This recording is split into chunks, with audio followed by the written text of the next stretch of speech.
Already. So we are back in action, and we have to do a little bit of cleanup first. Just a couple of days ago I picked up another box of insulation, and it's a big box. We're gonna use this box to store all that insulation until we use it.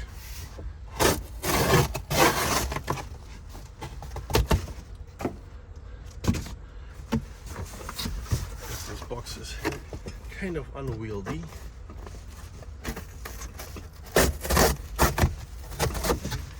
And makes us a little bit unhappy.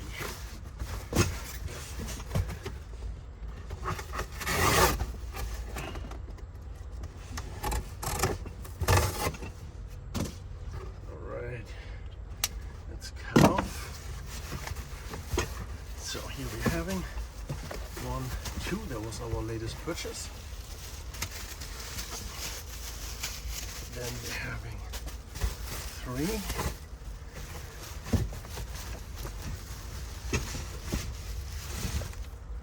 And 4.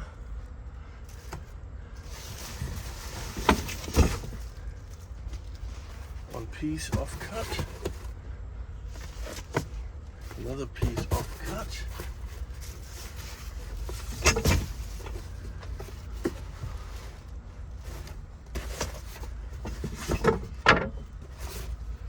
Tiny piece of cut.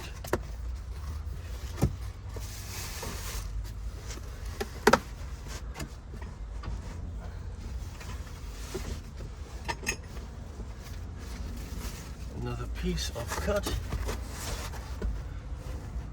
One more under there. Oh yeah, there's one more underneath.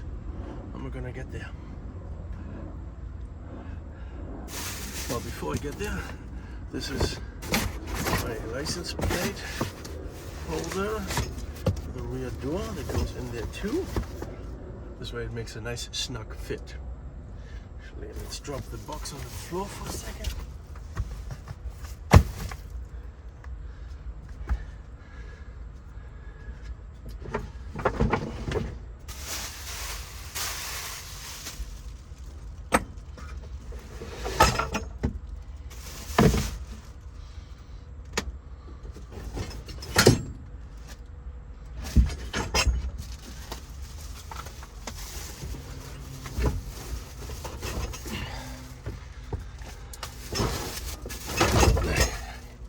This is the last one.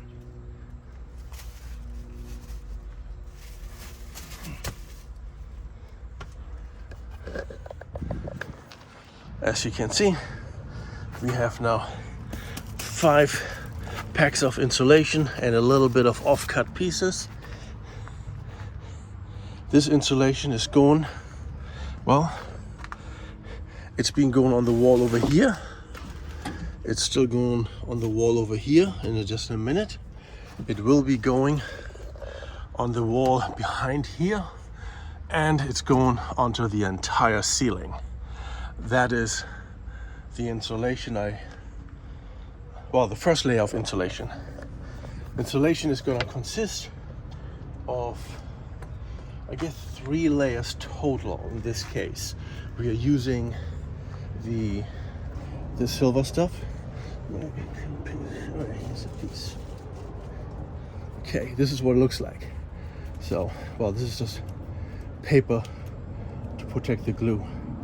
We got some foam, and then we got some metal strip. I guess a metal strip is supposed to be a radiation barrier for heat. I know irony has it that in this case the insulation layer is on the inside, not on the outside. I mean the radiation barrier. Anyway, so the black stuff is soundproofing for the most part.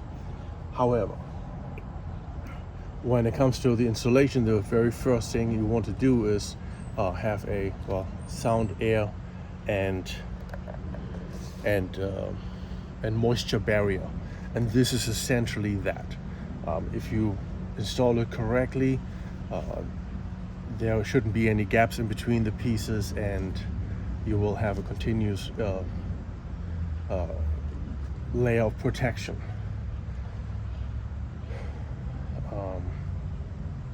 Yeah, so that's number one. Number two is actually, well, I'm going a little out of order. So number one, then we're having the actual, let's say, siding, just like something like this, right? Whatever is a beautiful part that we put as a final layer, that is also to some degree a layer of insulation, but it's more of a question of preventing, not heat transfer, but rather maintaining overall integrity, right? And then the layer in between the finishing layer and the first insulation layer, there's going to be a gap. And depending on what kind of environment you are, like in a house, you have a whole bunch of different options, including like foam board. But in the van, everything is irregular. Everything is irregular. So regular foam board is kind of like a weird thing to use. I don't like it because it leaves a lot of gaps in between.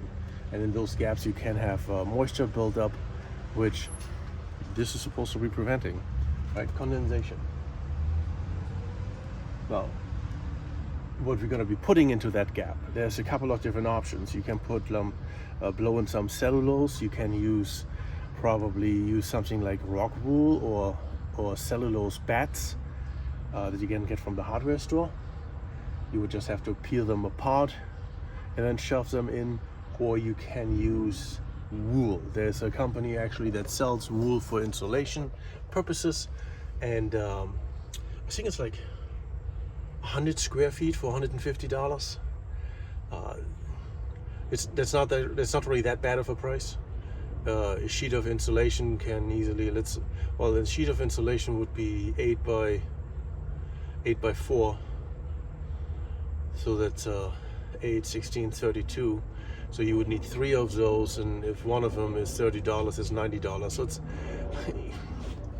you could say one is really much more expensive than the other, but it's a question of how easy it is to install in the end.